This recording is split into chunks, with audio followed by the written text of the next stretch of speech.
లక్ష క్యూసెక్కుల నీళ్లు, ఒకటి కాదు రెండు కాదు, లక్ష క్యూసెక్కుల నీళ్లు కన్నెపల్లి దగ్గర కిందికి సముద్రంలోకి వృధాగా పోతా ఉన్నాయి.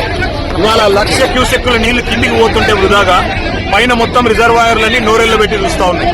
పైన మిడ్మానేర్ కావచ్చు, కాళేశ్వరం, మరి మొత్తం ప్రాజెక్టులో ఉన్న ప్రతి రిజర్వాయర్ లో కూడా ఇవాళ నీళ్లు లేక రైతులు మరి కనీసం నాట్లేసే పరిస్థితి లేదు.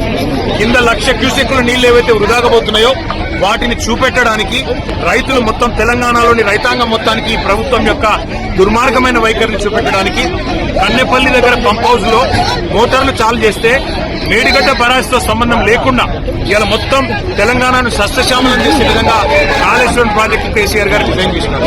ఇవాళ బ్యారేజ్ తో సంబంధం లేకుండా, మేడిగడ్డ బ్యారేజ్ గేట్లతో సంబంధం లేకుండా మరి 93.5 మీటర్ల ఎత్తులో గోదావరి ప్రవహిస్తే చాలు ఈ నీళ్లు కన్నెపల్లి పంప్ హౌస్ లో మోటార్లు చాలు చేస్తే బ్రహ్మాండంగా నీళ్లు ఇవ్వచ్చు, రైతులు నాట్లేసుకోవచ్చు.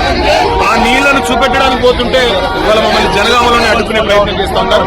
ఈ ప్రభుత్వానికి ఇంత భయం ఎందుకని నేను అడుగుతున్నాను. కింద లక్ష క్యూసెక్కుల నీళ్లు వృధాగా పోతుంటే చేతగాని ముఖ్యమంత్రి నీళ్లు ఒకవేళ ఇస్తే మళ్ళా యూరియా ఇయ్యాలి, నీళ్లు ఇస్తే పంట కొనాలి, మద్దతు ధర ఇయ్యాలి, నీళ్లు ఇస్తే నీళ్లు వస్తే బోనస్ ఇయ్యాలి.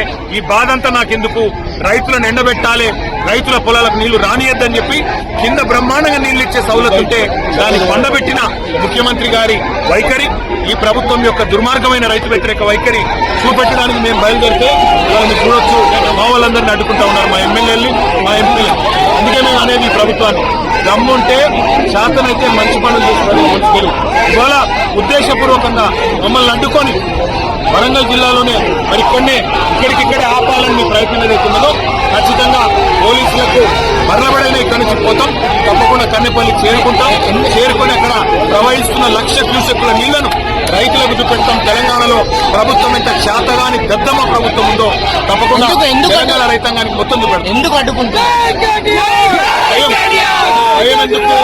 కింద లక్ష క్యూసెక్కుల నీళ్లు పోతుంటే చేతగాని ముఖ్యమంత్రి, కింద లక్ష క్యూసెక్కుల నీళ్లు పోతుంటే పైన పంటలు ఎండుతుంటే నాట్లేసే పరిస్థితి లేకపోతే కనీసం పట్టించుకునే తెలివిలేని ముఖ్యమంత్రి, వాళ్ళ ప్రభుత్వం యొక్క దొంగతనం బయటపడుతుందనే భయంతో ఇలా మమ్మల్ని పోకుండా ఇంకా నిరోధించే ప్రయత్నం చేస్తాం. రేవంత్ రెడ్డి సూచనలు రేవంత్ రెడ్డి అనే సన్నాసి సూచనల మేరకు దాన్ని వదిలిపెట్టాం. తప్పకుండా కన్నెపల్లి చేరుకుంటాం. లక్ష క్యూసెక్కుల నీళ్లు ఇవాళ రైతులకు చూపెట్టాం. నెక్స్ట్ మా పని